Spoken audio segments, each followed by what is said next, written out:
करण्याचं ठिकाण आहेस. तू आमचा उंच गड आहेस. तुझ्यामध्ये आम्ही सुरक्षित आहोत. तुझ्यामध्ये आम्हाला जीवन आहे. तुझ्यामध्येच आम्ही पुढे जाऊ शकतो. बाहेर शत्रू तोंड वाचून आम्हाला घेण्यासाठी शोधत आहे. पण तुझी कृपा ही मंडळीला पूर्ण आहे. ही मंडळी सुरक्षित आहे तिथे आणि ह्याचं सगळं गौरव आम्ही तुला देतो.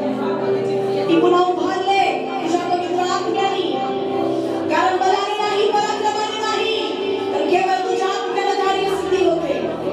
ते आम्ही जाणून आहोत देवा. आणि तुझ्याच आत्म्याने हे केलंय. तुझ्याच नावामध्ये हे घडलंय. आणि आम्ही तुझ्यामध्येच एकत्र आलोय. आम्ही तुला गौरवतो. तेरी हो, तेरी हो, तेरी हो, आ गया. आणि दिल से तेरी हो, तेरी हो, जीसस तेरी हो, आ गया. तेरी हो, तेरी हो, तेरी सुरक्षा की ओर, तेरी हो, तेरे सामर्थ की ओर पिता, तेरी हो, तेरी महिमा की ओर आ गया. फिर से गाएंगे तेरी ओर, तेरी हो, तेरी हो, यीशु तेरी हो, हालेलुया. आ गया तेरी हो, तेरी हो, जीसस तेरी हो, आ गया. ऐसी थी तेरी चाहत प्रभु, दीवाना मुझे कर दिया. हालेलुया. ऐसी थी तेरी चाहत प्रभु, दीवाना मुझे कर दिया. तेरे दिल की आवाज़ बनूं, सांसों को मैं छूं. ये जिंदगी मेरी नहीं. ये जिंदगी मेरी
आपल्याला तुझं गौरव तुझ्या आराधना होऊ दे. आमच्या आराधनेचा स्वीकार कर. आमच्या कंठाला उठाला स्पर्श कर. तुझी महिमा. असं कोणी येत असतील त्यांना दे बाबा घेऊन ये. त्यांची पण बंधनं तोड येशूच्या नावात. त्यांना ते हृदय दे. आराधनेचं गांभीर्य समजू दे. अज्ञानामुळे तुझ्या लोकांचा नाश होतोय. आम्ही मागतो यावेळेस त्यांना ज्ञान दे, त्यांना बुद्धी दे. सर्व गर्व, ईर्ष्या, अहंकार, सगळ्या प्रकारची बाबा जगातील काम मोह सोडून एक दिवस त्यांनी आम्ही तुझ्या जवळ यावं. आम्ही तुझी महिमा करावी. आणि म्हणून ही वेळ, ही संधी आमच्या समोर राखून ठेवलीस. आम्ही आभार मानतो. अजून कोणी येतंय त्यांना देवा मी तुझ्या हातामध्ये सोडवते. जर कुठल्या अडचणीत समस्या येतात त्यांना सोडव, त्यांना पोहोचव इथपर्यंत. आणि तुझी महिमा हो. येशूच्या सामर्थ्य नावात प्रार्थना मागते म्हणून ऐकू द्या. Amen. Amen. Hallelujah. Hallelujah. Praise the Lord. Hallelujah. Hallelujah. Praise the Lord. परमेश्वराला खरं गौरव आपल्या. धन्यवाद देवा. देवबापाने आठवड्याभर आपल्याला सांभाळलं. पुन्हा एकदा आठवड्यात घेऊन आला त्याबद्दल धन्यवाद. गीत गाऊन परमेश्वराच्या नावाला धन्यवाद देऊया. कोण है राजा का राजा, कोण है दुनिया का बादशाह.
जाऊन परमेश्वराच्या नावाला धन्यवाद देऊया. कोणी करणार नाही, कधी होणार नाही. हालेलुया. हालेलुया. खरंच कोण आपलं इतकं प्रेम करत नाही, त्याच्यापेक्षा जास्त देव आपलं प्रेम करतो. हालेलुया. गीत गाऊन परमेश्वराच्या नावाला धन्यवाद देऊया आपण.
लेकिन डरो मत मेरे भाई और बहनों, डरो मत। परमेश्वर चाहता है कि मैं तुम्हें क्षमा करूं। हालेलुया। परमेश्वर चाहता है कि वो हमारे पापों को धोकर हमें शुद्ध और पवित्र बनाए।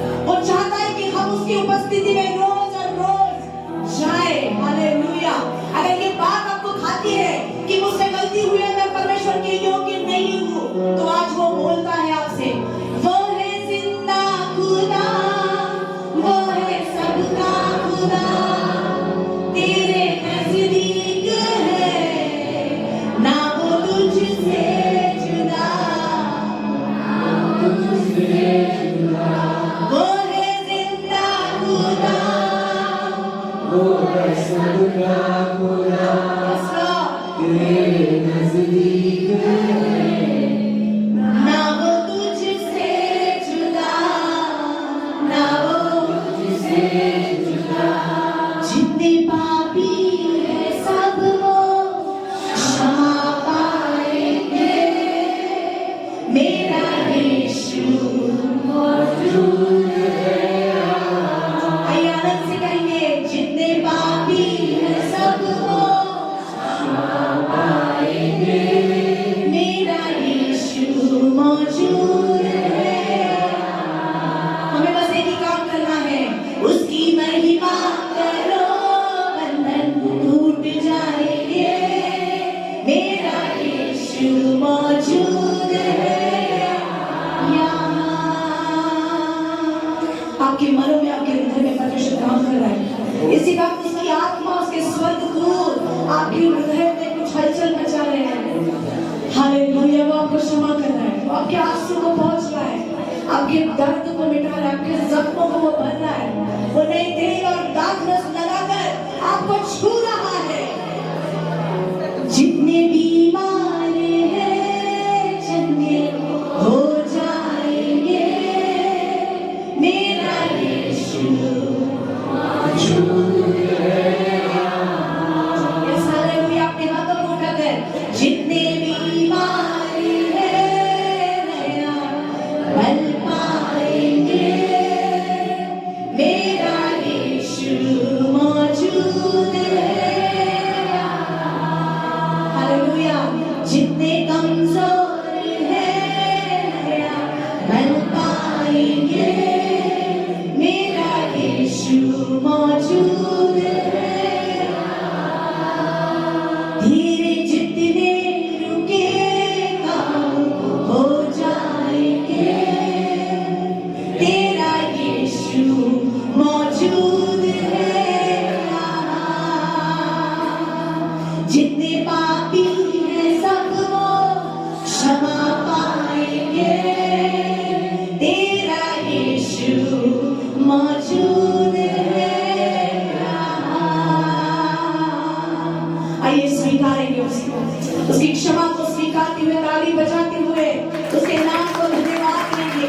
मेरा यीशु मौजूद है यहाँ। आप विश्वास करते हो परमेश्वर हमारे बीच में आपके जीवन में उसने काम को, उसके आरंभ किया है। डर मत, हिम्मत, परेशान मत हो, घबराना नहीं। परमेश्वर जो जीवित परमेश्वर, जिसने स्वर्ग और नरक को बनाया है, इस पृथ्वी का उत्पन्न करता हमसे कहना है, धन्यवाद, उसकी महिमा करो। आपके बंधन टूटने जा रहे हैं। हालेलुया, पवित्र देवा मी तुला धन्यवाद देते। खरंच तू तुझ्या लोकांवर प्रेम करतोस माझ्या देवा, तुझ्या लेकरांवर तुझी कृपा आहे। आजच्या विश्वासाने बाबा ते तुझ्याजवळ आहे। मनामध्ये कुठली तरी भीती आहे, शंका आहे, तत्पर आहे प्रभू, प्रेशर आहे, येशूच्या नावात मी कॅन्सल करते मी।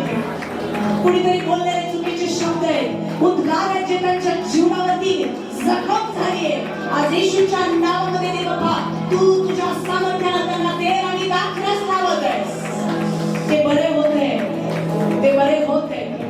आम्ही विश्वास बाळगतो येशूच्या नावामध्ये, कारण तू आरोग्य द्यायला आलायस, तू सुटका द्यायला आलायस, तू तुझ्या लोकांना उभारी द्यायला आलायस।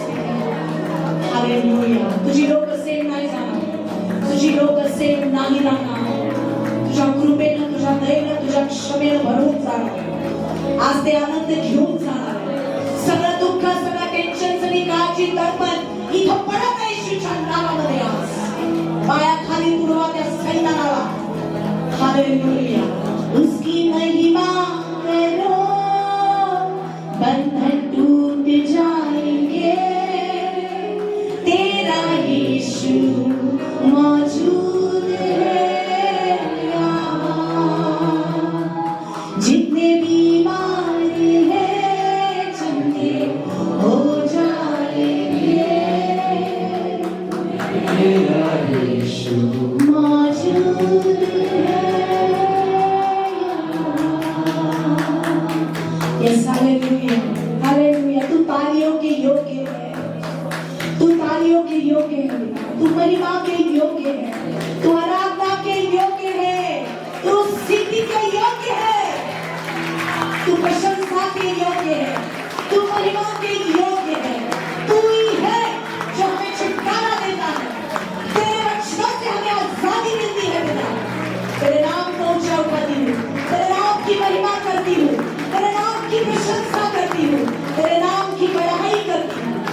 Praise the Lord. Praise the Father. Praise the Jesus. Worship you, Lord. मैं करूं आराधना करूं दिल से आइए अपने हाथों को उठाकर मेरी स्तुति मैं आराधना करूं दिल से मेरी सांसों में मेरी सांसों में तेरा नाम रहे मेरी सांसों में तेरा नाम रहे हे प्रभु तू ही तू तेरी स्तुति मैं करूं आराधना करूं दिल से आइए दिल से तेरी स्तुति मैं करूं आराधना करूं दिल से जहाँ मेरी नजर जाए वहाँ तेरी स्तुति हो जहाँ मेरी नजर जाए वहाँ तेरी स्तुति हो सारी दुनिया का रखवाला तू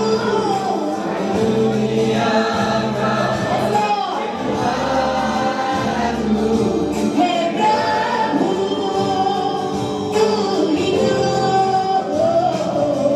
तेरी स्तुति मैं करूं आराधना करूं दिल से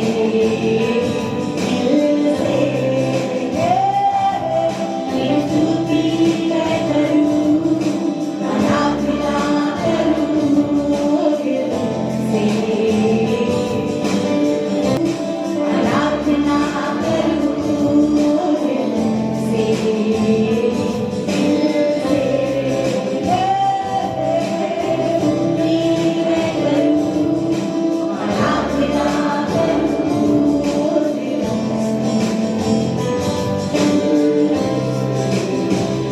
जहाँ मेरी नजर जाए वहाँ तेरी स्तुति हो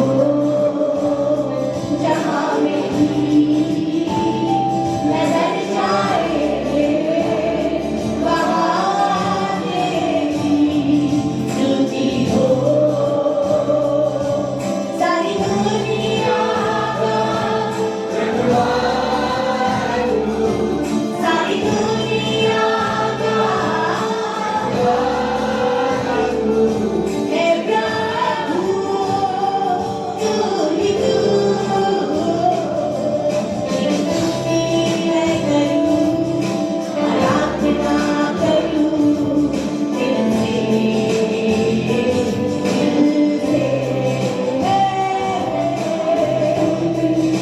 स्तुति मैं करूं दिल से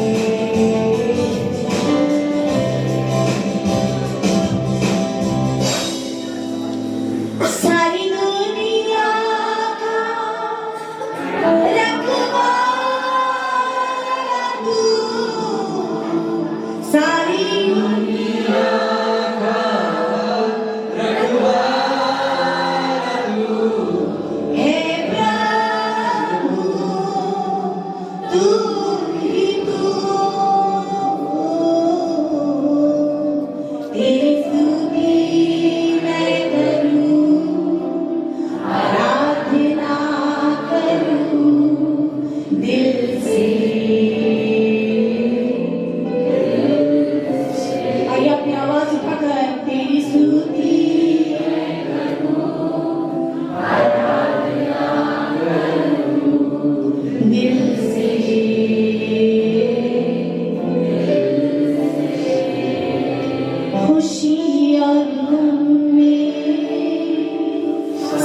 हाथ हो तेरा प्यार और अंत में नाम हो तेरा खुशी और ओ हालेलुया प्यार और अंत में नाम हो तेरा मेरे जीवन का सहारा तू मेरे जीवन का सहारा तू हे प्रभु तू ही तू तेरी स्तुति और ये मुंह खोलकर आराधना करूं दिल से अपने हाथों को उठाकर तेरी स्तुति मैं करूं आराधना करूं दिल से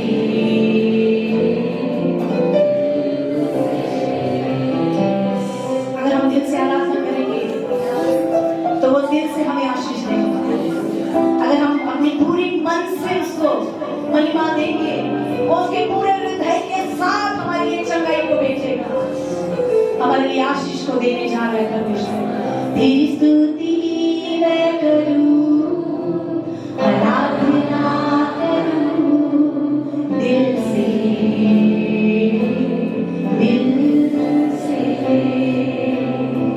मेरे जीवन का मेरे जीवन का है प्रभु तू ही तू तेरी स्तुति मैं करूं आराधना करूं दिल से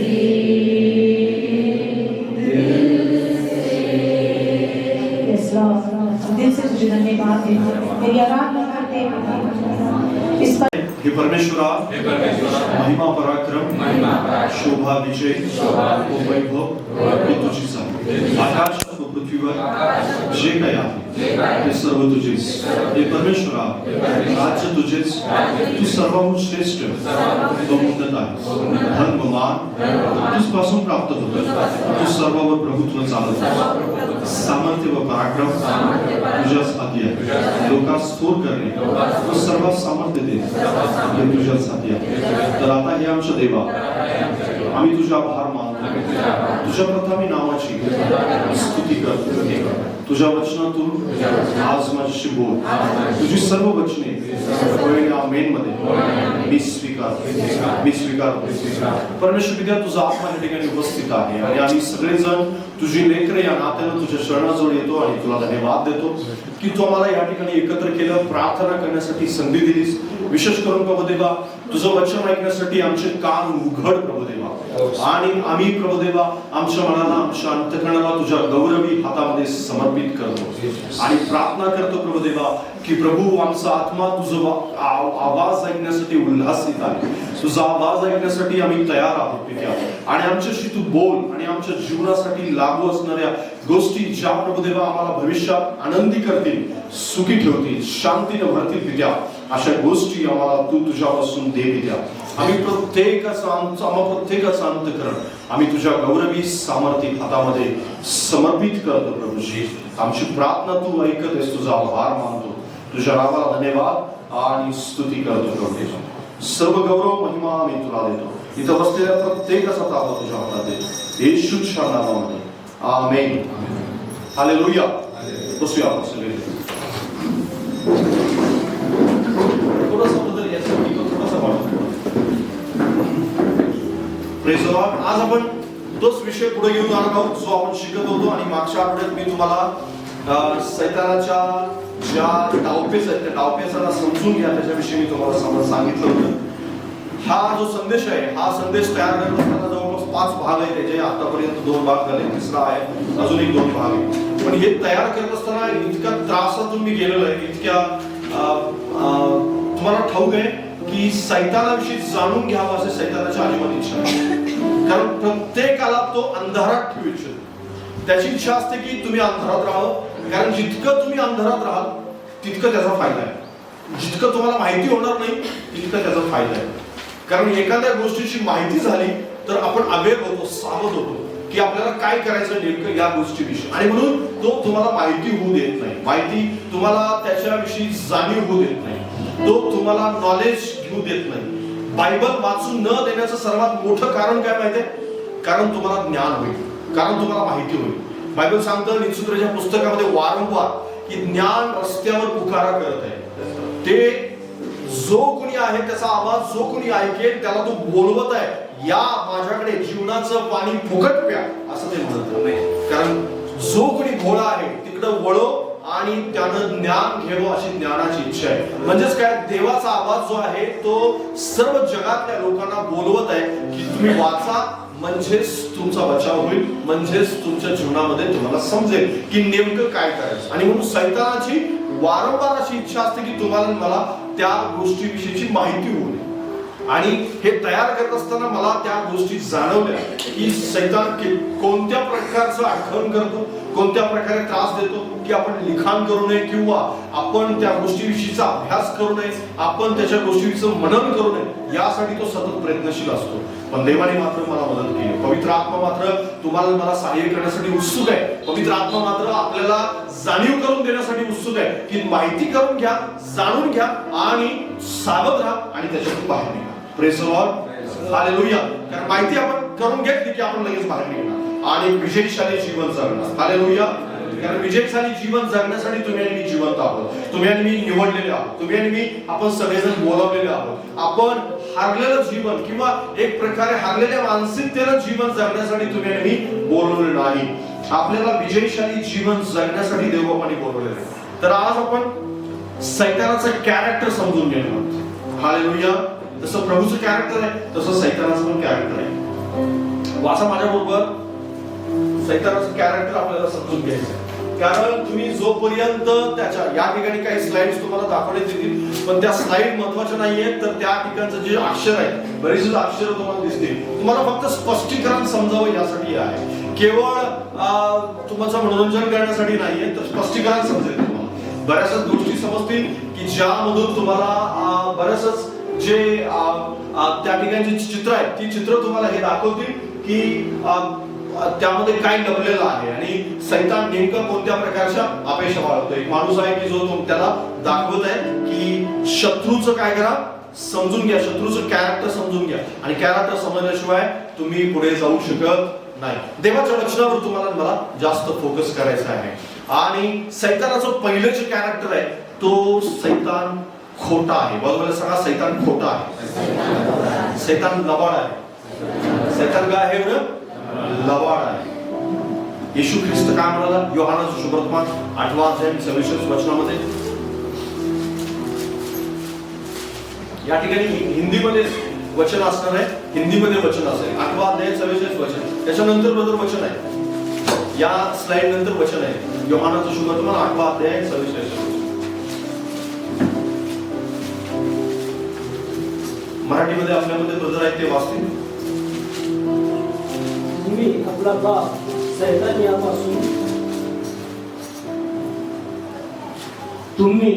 बाप सैतान यापासून झाला आहात आणि आपल्या बापाच्या वासनाप्रमाणे कराव्यास पाहता.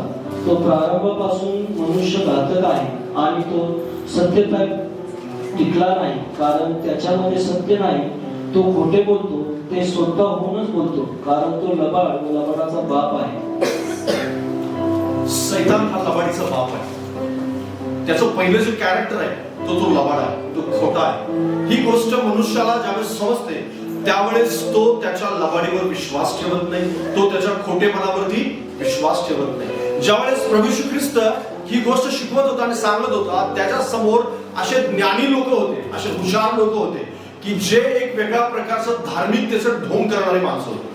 आणि त्या ढोंगी लोकांसमोर येशू ख्रिस्त हे वचन बोललेलं आहे. आणि म्हणून तो काय म्हणतो, तुम्ही तुमचा बाप जो लबाड आहे त्याच्यापासून आलेले आहात. बऱ्याच वेळेस आपण आपल्या जीवनाकडे पाहत असताना या गोष्टीला समजून घेत नाही की सैतान जो लबाड आहे, याच्या अगोदरचं लावा बरं, कारण सैतान जो लबाड आहे त्याच्याकडे आपण लक्ष देत नाही, कारण तो पहिल्यापासून खोटा आहे. पहिल्यापासून म्हणजे जेव्हापासून त्याची उत्पत्ती झाली तेव्हापासून, ज्यावेळेस ही पृथ्वी निर्माण केली तेव्हापासून तो मानवाबरोबर खोटं बोलत आलेला आहे. तेव्हापासून पहिल्यांदा तो खोटं बोलला, हवेशी खोटं बोलला, आदामाशी खोटं बोलला, त्याच्यानंतर कैनाशी तो खोटं बोलला, त्याच्यानंतर तो वारंवार अशा प्रकारे मनुष्याला फसवण्यासाठी वारंवार खोटं बोलत आला आणि मनुष्याने त्याच्या लबाडीवर, त्याच्या खोट्यावरती विश्वास ठेवला. आज सुद्धा मनुष्याशी तो खोटं बोलतो, आज सुद्धा मनुष्याशी तो लबाड बोलतो आणि त्या खोट्यावरती मनुष्य विश्वास ठेवतो. लक्षात घ्या, तुम्हाला त्याच्या लबाडीवरती विश्वास ठेवायचा नाही. बाजूला सांगा, तुला सैतानाच्या खोट्यावरती विश्वास ठेवायचा नाही. जर सैतान खोटा आहे तर सत्य कोण आहे? प्रभू येशू ख्रिस्त सत्य आहे. Hallelujah, hallelujah, praise the Lord. Bible सांगतं की येशू म्हणाला, मार्ग, सत्य आणि जीवन मीच आहे. येशू ख्रिस्त सत्य आहे, त्या सत्यावरती तुम्हाला विश्वास ठेवायचा आहे. सैतान जो लबाड आहे त्या लबाडीवरती तुम्हाला विश्वास ठेवायचा नाही. तो तुम्हाला तुमच्या जीवनातल्या बऱ्याच गोष्टी ज्या तुम्हाला असं वाटतं की अशा आहेत, त्या लबाड करून तुम्हाला सांगेल, त्या खोट्या करून तुम्हाला सांगेल. तुम्ही जसे दिसता, आरशात दिसल्यानंतर तुम्हाला तो म्हणेल की नाही, तू चांगला दिसत नाहीस, कारण तो तुम्हाला तुमचं चरित्र जे आहे ते वाईट करून सांगेल. तुम्ही जर चांगल्या प्रकारे जीवन, पवित्र जीवन जगण्याचा प्रयत्न करता, तो तुम्हाला तुमच्यातल्या वाईट गोष्टीची जाणीव करून देईल. बघ, तुझ्या जीवनामध्ये तर वाईट गोष्टी तू कधीच पवित्र बनू शकत नाही. तो तुम्हाला या गोष्टी जाणीव करून देईल की तुम्ही ज्या गोष्टी चांगल्या करू इच्छिता, बघ, तू तुझ्या जीवनामध्ये काहीच चांगलं करू शकत नाही. ज्यामध्ये तू हात घालणार आहेस त्यात वाईटच होणार. तो तुम्हाला खोटं सांगेल. देवावर विश्वास ठेवत असताना तो तुम्हाला हे सांगेल की विश्वास ठेवल्याने काही नाही होत, देव काही करत नाही, देव स्वर्गात आहे, तू पृथ्वीवर आहेस, देव तुझा ऐकत नाही. तुम्हाला देवाच्या गोष्टी तो उलट्या करून सांगेल. जसं हव्याला त्यानं उलट करून सांगितलं. हव्याला सांगितलं की खरोखर तुम्ही देवासारखे होणार का? खरोखर खरोखर बऱ्याच वेळेस तो ज्यावेळेस असं बोलतो त्यावेळेस त्या खोट्याला तो एक प्रकारे सत्याच्या जशा प्रकारे कव्हर मध्ये घालून दिलेलं ते खोटं असतं. बऱ्याच वेळेस तो अशा प्रकारचं, कारण वस्तू वरचं जे गिफ्ट पॅकिंग आहे ना ते खूप सुंदर केलेलं असतं, पण आतमध्ये मात्र जशा प्रकारे प्रभू येशू ख्रिस्त ही वचनं बोलत असताना वारंवार शास्त्री आणि पुरुषांना तो सांगत राहिला, तुम्ही जुन्या लावलेल्या कबरांसारखे आहात, वरून खूप सुंदर आहे पण आतमध्ये मात्र सगळं खराब आहे. सैतान सुद्धा तसंच करतो. आतमधून जे गिफ्ट पॅकिंग आहे ते खूप सुंदर असतं, पण आतमध्ये मात्र सडलेली हाडं आहेत हे तो सांगत नाही. जे असत्य आहे त्या गोष्टी सत्याचा मुलामा देऊन सांगितले गेलेले आहेत. बऱ्याच वेळेस सैतान अशाच प्रकारे सांगतो, पण येशू मात्र तुम्हाला तुमच्या समोर पुरावे देतो बरं सत्याचे. तुम्हाला तो तुमच्या समोर अभिवचनांचे पुरावे देतो. तुम्हाला तुमच्या जीवनात पूर्तता, काय गोष्टी पूर्तता होतील त्याचे पुरावे देतो. वारंवार तो पूर्तता करण्याचे पुरावे देत राहणार. तो तुम्हाला वारंवार दाखवून देणार की मी तुझ्या सोबत आहे. Hallelujah, praise the Lord. तो तुम्हाला तुमच्या जीवनामध्ये अभिवचन देत राहील. एकदा एक प्रकारे शब्दातून देईल, एक प्रकारे दृष्टांतातून देईल, स्वप्नातून अभिवचन देईल, तो कृती चमत्कारातून अभिवचन देत राहील की तो मी सत्याने तुझ्या बरोबर चाललेला आहे. Hallelujah, praise the Lord. ज्यावेळेस येशू ख्रिस्त या जगातून, ज्यावेळेस येशू ख्रिस्ताचा मृत्यू झाला क्रूसावरती, शिष्य घाबरले होते आणि शिष्यांना असं वाटलं की आता येशू ख्रिस्ताचा अध्याय संपला, येशू ख्रिस्त पुन्हा येऊ शकत नाही. पण त्यातले काही जण असे होते, अरे खरोखर येशू ख्रिस्ताने आम्हाला अभिवचन दिलं होतं, सांगितलं होतं की तिसऱ्या दिवशी तो जिवंत होईल. आणि म्हणून मरिया मगदलिया ज्यावेळेस गेली आणि त्याबरोबरच्या स्त्रिया गेल्या त्यावेळेस त्यांना समजलं, त्यावेळेस खरोखर कबर पाहण्यासाठी पेत्र आणि त्याच्याबरोबरचे बरेच जण धावत गेले आणि पाहिलं त्यांनी की अरे येशूची कबर खरोखर रिकामी आहे, खरोखर रिकामी आहे. जी चर्चा अमौच्या गावाला जाताना चर्चा करत होते त्यांना येशू ख्रिस्ताने पुरावा दिला की येशू ख्रिस्त मी जिवंत झालेलो आहे. हालेलुया. ज्यावेळेस तुम्ही घाबरता, ज्यावेळेस असत्यावर विश्वास ठेवण्यासाठी तुमचं अंतःकरण आतून होतं, त्यावेळेस देव वारंवार वेगवेगळ्या प्रकारे, ज्यावेळेस ते बायबल सांगतं की यहुद्यांच्या भीतीनं सर्व दरवाजे खिडक्या बंद करून बसले होते, येशू आतमध्ये अचानक आला आणि त्याने पुरावा दिला. Praise the Lord. की माझ्या हातामध्ये बोट घालून पहा की किड्याचे वर्ण आहे, त्या ठिकाणी माझ्या पोटामध्ये जखमेचे वर्ण आहेत ते पहा. थोमाला त्याने पुरावा दिला. हालेलुया. ज्यावेळेस तुम्ही असत्यावर विश्वास ठेवू लागता त्यावेळेस तो तुम्हाला पुरावा देतो. त्यावेळेस तुम्हाला तो वारंवार या गोष्टीची जाणीव करून देतो. त्या स्वप्नांच्या वरती, त्या दृष्टांतांच्या वरती, त्या दिलेल्या पुराव्यांच्या वरती तुम्हाला विश्वास ठेवायचा. Hallelujah, praise the Lord. कारण बऱ्याच वेळेस तसं होत नाही, बऱ्याच वेळेस तशा प्रकारे आपण करत नाही. कारण सैतान केवळ खोटा नाहीये, तो खोट्या गोष्टी बोलायला लावतो, तो खोट्या ऐकायला लावतो, खोट्यावर विश्वास ठेवायला लावतो, खोट्या गोष्टी प्रिय वाटू लागतात माणसाला. कारण ज्यावेळेस तुम्हाला असं वाटू लागेल खोटं ऐकायला आवडेल, लबाड ऐकायला आवडेल, लबाड बोलायला आवडेल, ज्यांनी लबाडीच्या गोष्टीवर विश्वास ठेवायला आवडेल, त्यावेळेस तुम्ही लबाडीच्या अधीन झालेला, सैतानाच्या अधीन झालेला ते लक्षात ठेवा. कारण सैतान लबाड आहे. ज्यावेळेस तुम्हाला सत्य ऐकायला आवडेल ना, त्यावेळेस खऱ्या अर्थाने तुम्ही येशूला स्वीकारेल. Hallelujah, praise the Lord. पण बऱ्याच लोकांना आपल्या स्वतःविषयी सत्य ऐकायचं नसतं. कारण सत्य हे कडू असतं नेहमी. सत्य नेहमी काय करतं? वेदना देतं. लबाड गोष्ट तुम्हाला आनंद देईल तात्कालिक, पण पुढे जाऊन त्याचा परिणाम खूप मोठा होऊ शकतो. परिणाम खूप वेगवेगळ्या प्रकारच्या जीवनामध्ये अडचणी निर्माण करू शकतो. पण सत्य तात्कालिक तुम्हाला कठीण वाटेल, सत्य तुम्हाला तात्कालिक स्वीकारणं जड वाटेल, पण पुढे जाऊन तुमच्यासाठी आशीर्वादाची उत्पत्ती घडवू शकतो. हालेलुया. सत्य तुम्हाला कदाचित स्वीकारणं जड वाटेल, पण पुढे जाऊन तुमच्यासाठी आनंदाचा मार्ग मात्र मोकळा. Praise the Lord. पण बऱ्याच वेळेस लोकांना लबाडी आवडते, सत्य आवडत नाही, आणि म्हणूनच ते सैतानाच्या अधीन होतात. ज्यावेळेस तुम्हाला लबाडी आवडू लागते त्यावेळेस तुम्ही सैतानाच्या अधीन आहात, लक्षात घ्या. कारण सैतान हा लबाडीचा बाप आहे, तर तो खोटं ऐकायला तुम्हाला लावेल, खोट्यावर विश्वास ठेवायला लावेल, खोटं प्रिय वाटू लागेल तुम्हाला. आणि म्हणून जर असं होत आहे तर लक्षात ठेवा की तुम्ही लबाडीच्या अधीन झाले. आणि लबाडीच्या ज्या अधीन होतात ते निश्चित अर्थाने सैतानाच्या अधीन होतात.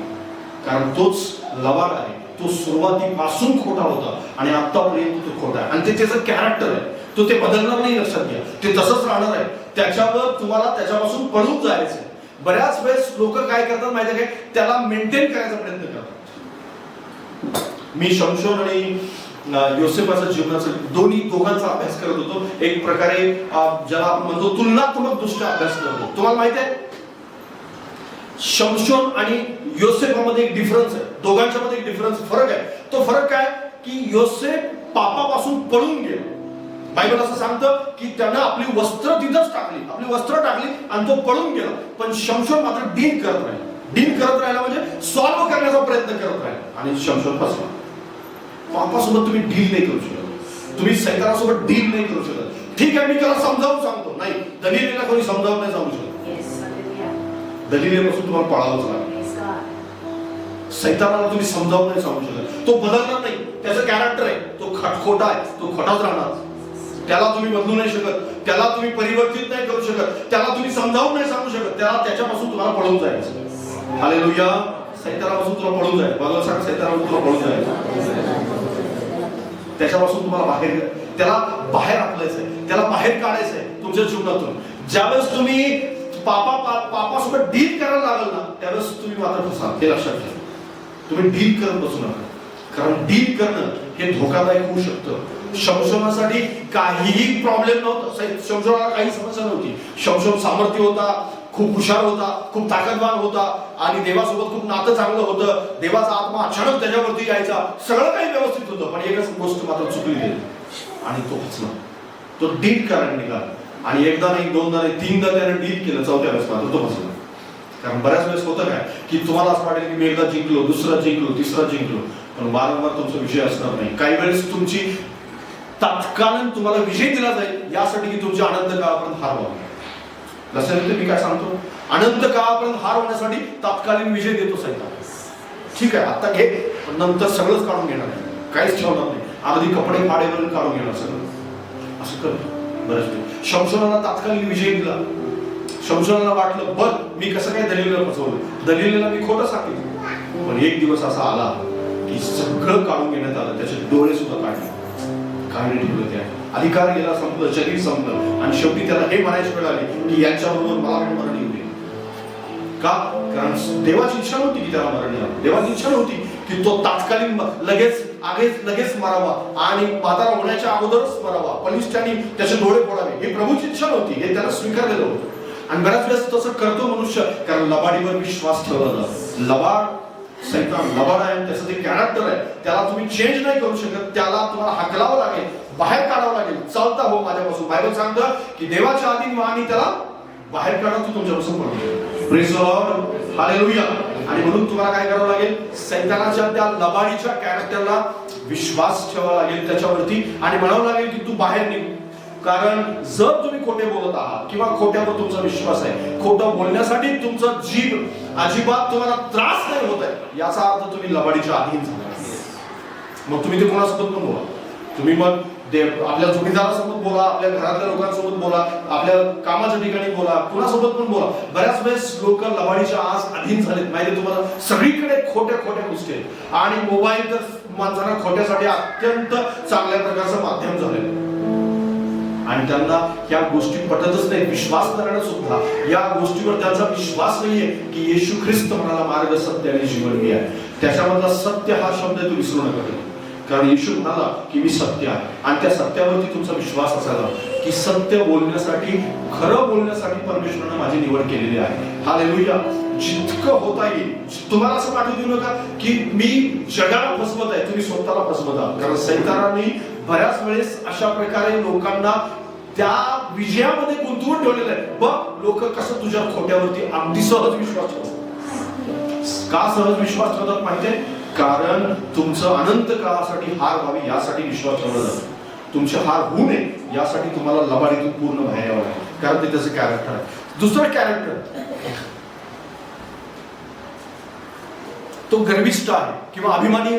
अभिमानी हिंदीमध्ये त्याला अभिमानी, वो अभिमानी आहे किंवा मराठीमध्ये त्याला गर्विष्ठ म्हटलं जातं. या ठिकाणी अभिमानी हा शब्द आलाय कारण ते हिंदीमध्ये सगळं. गर्विष्ठ आहे तो. वाचा माझ्या बरोबर यशायाचं पुस्तक, याचा 14वा अध्याय आणि याच्यानंतर मधलं वचन.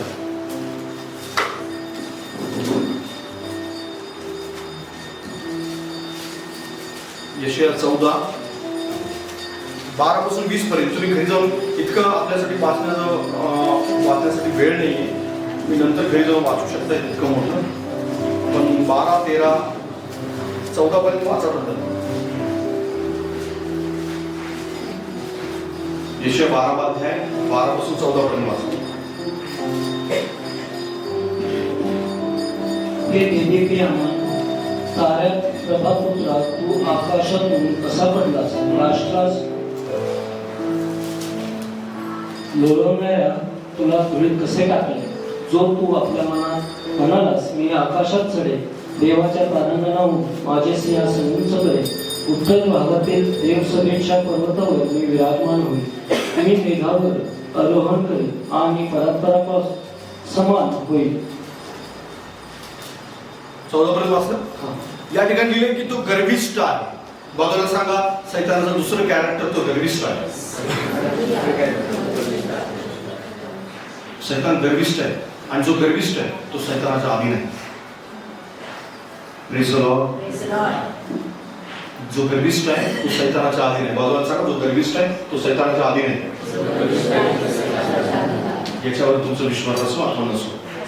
कारण प्रभू येशू ख्रिस्ताचं वचन बायबलला सांगतं, फिलिप्पियरास पत्र 2 अध्याय आणि 5 वचनापासून पुढे, त्यांनी स्वतःला इतकं नम्र केलं. नम्र कोण केलं?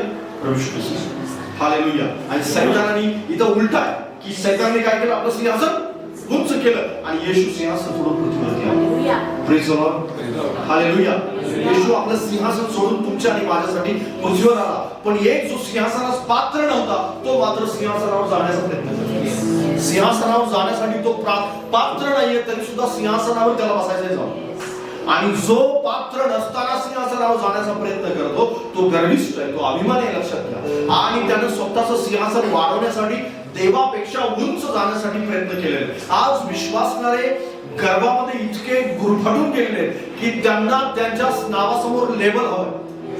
मग कुणाला पास्टर व्हायचंय, कुणाला संदेष्ट व्हायचंय, कुणाला प्रेषित व्हायचंय, कुणाला अपोस्टल व्हायचंय, कुणाला शिक्षक व्हायचंय, कुणाला अजून सुवार्थिक व्हायचंय, कुणाला वेगवेगळ्या प्रकारे रेव्हरंट व्हायचंय, कुणाला डॉक्टर व्हायचंय, कुणाला अजून काय काय व्हायचंय, वर्शिपर व्हायचंय, असं बरंच काही काय व्हायचं.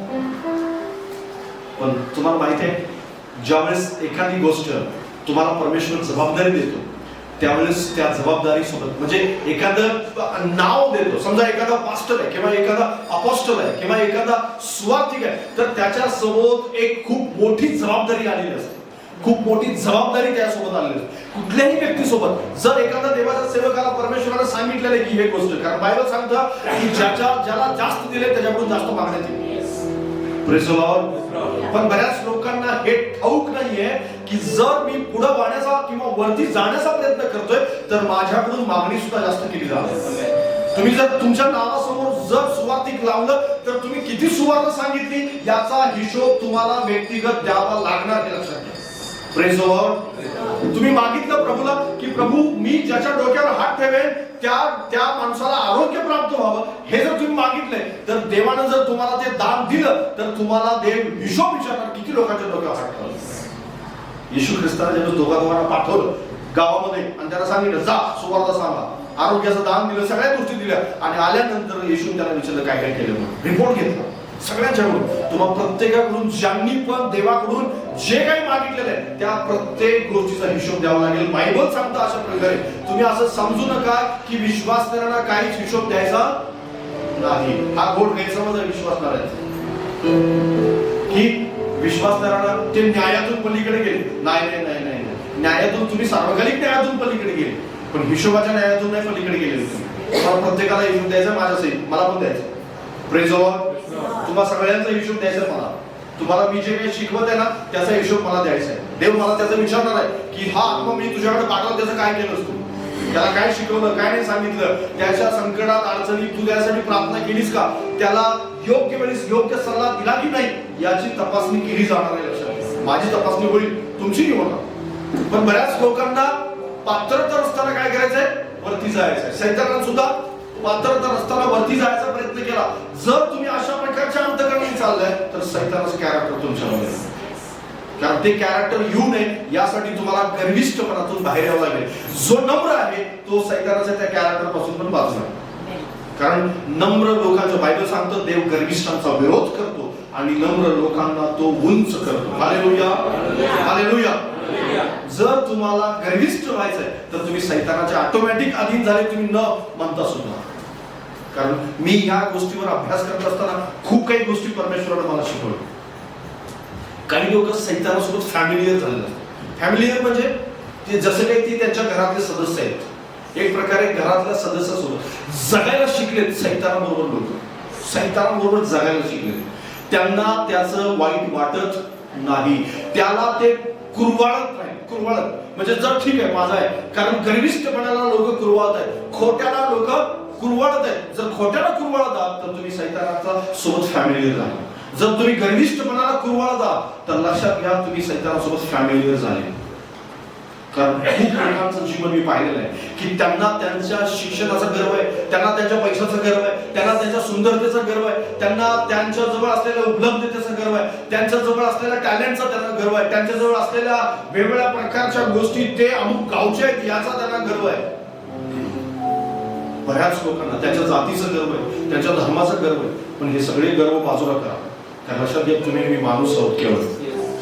तुमच्या आणि माझ्यावर अशा प्रकारचा कोणताही शिक्का नाही. आणि परमेश्वर टॅलेंटेड माणसाला एका क्षणात खाली आणू शकतो. जो वरती आहे त्याला एका क्षणात, जो करोडपती आहे उद्या तो उद्या अगदी जो भिकारी रस्त्यावर म्हणून सुद्धा करून परमेश्वर त्याला बसवू शकतो. परमेश्वराकडे हे सामर्थ्य आहे. Hallelujah hallelujah. कारण देवाला जर हलवायचं देवाने ठरवलं तर तो सगळ्यांना हलवू शकतो. जो देवानंतर ज्याचं स्थान होतं सैतान, देवानंतर त्याचं स्थान होतं. देवानंतर, कारण देवाचं गौरव करणारा, अतिशय देवाच्या जवळ असणारा, देवाचं गौरव करण्यासाठी नेमलेला व्यक्ती, ज्याच्या पंखामध्ये संगीत होतं, ज्याच्या पंख नुसता झाल्यानंतर वाजल्यानंतर संगीत आज आपण ऐकतो ना, त्या सगळ्या गोष्टी त्याच्यावरती देवानं त्याला अभिषेक केलेला होता. गीत गाण्यासाठी, स्तुती करण्यासाठी, आराधना करण्यासाठी, स्वर्गदूतांना लीड करण्यासाठी त्याला परमेश्वरानं पृथ्वीवरती खाली टाकलं, अधुरा टाकला, बाजूला माझ्या सिंहासनापासून बाजूला. एका क्षणामध्ये तो बाजूला झाला. एका क्षणात देवानं ठरवलं ना तर देव लगेच खाली करतो. देव लगेच खाली करतो. तुम्हाला असं वाटू देऊ नका की मी गर्विष्ठ अंतकरणाने देवामध्ये पुढे जाऊ शकतो. तुम्ही देवामध्ये पुढे नाही जाऊ शकत. कारण गर्विष्ठ अंतकरण हे बरेच लोक चर्चमध्ये घेऊन बसलेले. त्यांना असं वाटतं की नाही परमेश्वर याच्या बाबतीत काही नाराज नाही, परमेश्वर कधीही उन्नती देणार नाही. जर उन्नती हवी तर नम्रता पाहिजेच पाहिजे, कारण नम्रते वाचून उन्नती शक्य नाही. Hallelujah, praise the Lord. नम्रता असेल तर उन्नती आहे. जर तुम्हाला तुमच्याजवळ असलेल्या जबाबदारीची जाणीव तुम्हाला असेल तर निश्चित अर्थाने तुम्हाला परमेश्वर काहीतरी द्यायला पण बसलेले. पात्र नसताना सुद्धा परमेश्वर, मी पात्र नव्हतो पण परमेश्वराने मला देवाचा सेवक बनवला. Praise the Lord. पण मी देवाला म्हणालो की प्रभू हे खूप अवघड आहे. आज सुद्धा सकाळी रोज मला बायबल हातात घेताना भीती वाटते. आज मी इतक्या वेळा ते बायबल वाचलेलं आहे तरी सुद्धा मी खूप भय बाळगून या हातात घेतो. कारण मला माहिती आहे की या मधल्या गोष्टी जर मी पाळल्या नाहीत तर यामध्येच माझी शिक्षा लिहिली, माझी शिक्षा येतच नाही. कारण बायबल सांगतं जो कोणी ऐकतो आणि तशाच प्रकारे शिकवतो त्याला प्रतिफळ आहे, पण जो ऐकून त्या प्रकारे नाही शिकवत त्याला याच्या प्रमाणेच प्रतिफळ मिळणार आहे, परत त्याच्यातून शिक्षा मिळणार. हे लिहिलेलं आहे त्याच्यामध्ये. म्हणून मला भीती आहे, हा संदेश देताना सुद्धा तुम्हाला सांगताना पण भीती आहे. आणि बरेच लोक असं म्हणतात अरे मला देवा सेवक आहे. सेवक म्हणताना तुम्हाला असं वाटलं पाहिजे मी जबाबदारीच्या जाणीव आहे का मला. मी उभं राहायला ठीक आहे, मला इथं उभं राहायचंय, पण मी इथं उभं राहिलं तर इथलं महत्व माहिती आहे का मला. इथलं जर महत्व माहित नसेल तर लक्षात घ्या तुम्ही उभं राहण्याचं धाडस पण करू नका. एखाद्याच्या डोक्यावर हात ठेवायचं, तुम्हाला प्रार्थना करायची आहे तर गर्विष्ठ अंतकरणाने बऱ्याच लोकांना मी हात ठेवताना पाहिजे. हात ठेवण्यापूर्वी सावध राहा. कदाचित तुम्ही जर सामर्थ्य किंवा तुमच्यामध्ये जर तुम्ही गर्विष्ठ अंतकरणाने चाललात तर त्याच्यातला आत्मा तुमच्या देण्याची शक्यता आहे, तुमच्यातला त्याला जाण्याची आहे. होऊ शकतो. तुम्ही त्याला नाकारू नाही शकत. तो तुम्हाला सांगून आणि विचारून तुमची परवानगी घेऊन येणार नाही. तो ऑटोमॅटिक येणार. त्याला माहिती आहे की इथं माझं घर आहे, उघडा आहे दरवाजा, मी जाणार.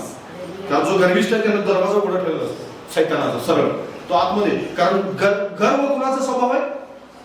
सैतानाचा स्वभाव. आणि जर गर्व त्याचा स्वभाव आहे तर तुम्ही त्याच्यासाठी दरवाजा उघडा ठेवला. जो गर्विष्ठ आहे त्याला सैतानाचे दरवाजे उघडे ठेवले. तुम्ही गर्वातून बाहेर या, नम्र अंतकरणाने चाल, तुम्ही तो दरवाजा ऑटोमॅटिक बंद केला, नम्रतेचा दरवाजा उघडला. कारण येशू नम्र आहे. हालेलुया. येशू नम्र होता म्हणून पृथ्वीवरती आला. त्यांनी जर म्हटलं असतं की मी जाणार नाही प्रभू, पण नाही. तुम्हाला ते बायबल असं सांगतं की त्यांनी स्वतःला उंच न करता नम्र केलं आणि असं लीन केलं की तो आपल्या पृथ्वीवरती मनुष्यासाठी या ठिकाणी आला. आणि केवळ आला नाही तर आपला प्राण क्रूस खांबावरती अर्पण केला. हालेलुया. तुम्हाला माहिती आहे ही गोष्ट सैतानाला चीड आणते. येशू ख्रिस्त क्रूसावरती जाणं, मानवीय जो मनुष्य काहीच त्याला व्हॅल्यू नाहीये, देवदूतांच्या नंतर त्याला निर्माण केलेला आहे, अशा माणसासाठी देवाचा पुत्र मरण पावतोय. या गोष्टी त्याला, आणि तो मरण पावू नये यासाठी त्यानं बऱ्याचच प्रयत्न केला. त्याला ठाऊक होतं की हा मरण पावतोय याचा अर्थ तो स्वतःला नम्र करतोय, आणि म्हणून त्यासाठी त्यानं बराच खटाटोप केला. पण खटाटोप करून सुद्धा प्रभू येशू ख्रिस्ताने देवाची इच्छा पूर्ण केली. हालेलुया. आणि यामध्ये असं झालं की आता सगळ्यात उंच नाव मात्र येशू ख्रिस्त. हालेलुया. बायबल सांगतं स्पष्टपणे त्याला उंच करण्यात आलेला आहे कारण त्याने स्वतःला नम्र केले. Praise the Lord. तुम्ही जर स्वतःला नम्र कराल तर तुम्हाला उंच करण्यात येईल. हालेलुया. आणि म्हणून गर्विष्ठ अंतकरण जर तुमचा आहे तर तो स्वभाव सैतानाचा स्वभाव. गर्विष्ठ स्वभावातून नेहमी त्यापासून लांब राहा. त्यासाठी दरवाजे बंद ठेवा, म्हणजे सैतानाच्या स्वभावाने तुम्ही चालणार नाही. जशा प्रकारे तो खोटा आहे तशा प्रकारे तो गर्विष्ठ आहे. तिसरी गोष्ट, तो अधिकारी बनू इच्छितो किंवा तो वर जाऊ इच्छितो. आता कसा वर जाऊ इच्छितो? मत्तेय सुवर्तमान 23वा अध्याय 5वं वचन.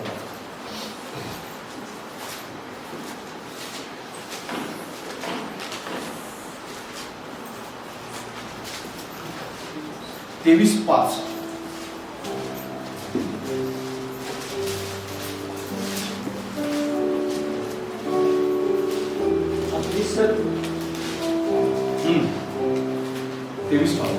आपली सर्व कामे लोकांनी पाहावी म्हणून ते ती करीतात. ते आपली मंत्रपदे पत्रे रुंद व आपले मोठे मोठे करीतात. काय सांगतं बायबल या ठिकाणी? प्रभू येशू ख्रिस्त 23व्या या पूर्ण अध्यायामध्ये तुम्हाला शास्त्री परोशांच्या विषयी शिकवताना पाहायला मिळेल. पूर्ण अध्याय प्रभू येशू ख्रिस्ताने शास्त्री परोशांच्या विषयी शिकवला. आणि एक गोष्ट त्याला शिकवली, त्याच्यानंतर त्याला काय करायचं बरं? त्यांना अधिकार हवाय. त्यांना केवळ धार्मिकतेचं ढोंग करायचं.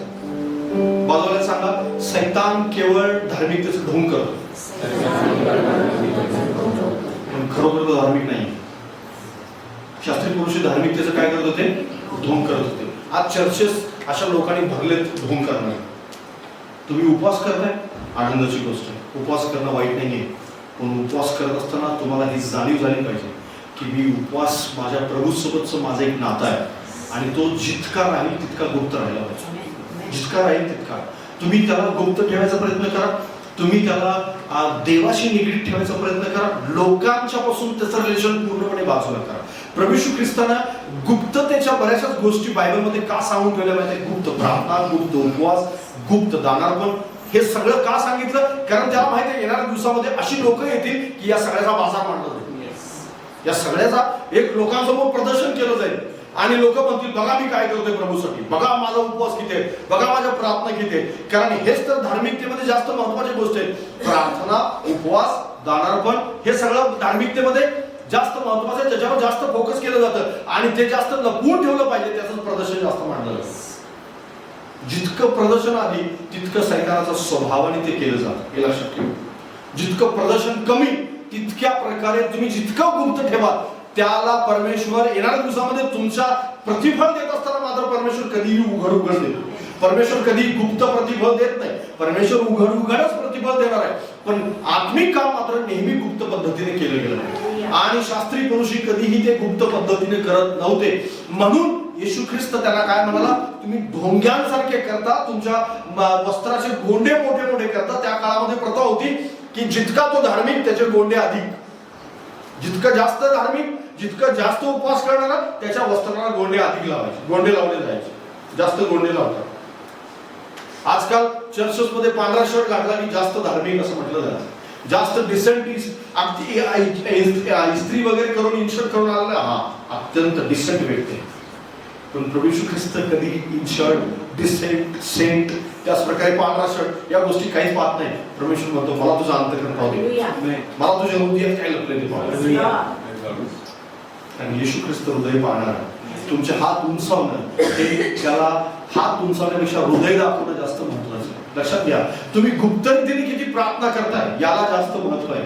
कारण नेहमी चर्च मध्ये येणं हे प्रकारे पब्लिक आहे. लक्षात घ्या, लोकांना दिसतं, पण आज्ञापालन आहे ते मात्र गुप्तच होतं नेहमी.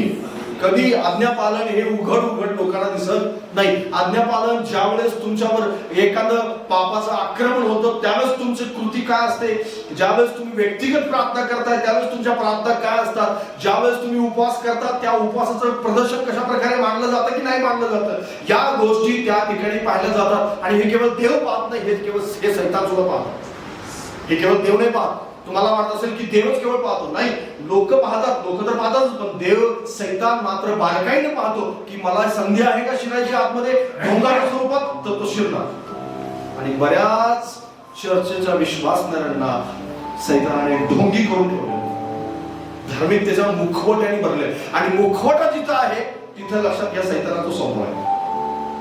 कारण मुखवटा हा देवाचा स्वभाव नाही. परमेश्वर नेहमी आतमध्ये, आतून आणि बाहेरून सगळ्या, कारण बायबल सांगतं ताट वाटी ही आतून, बायबल येशू ख्रिस्त म्हणाला की ताट जे वाटी आहे आतमधून साफ कर, म्हणजेच बाहेरून सुद्धा साफ कर.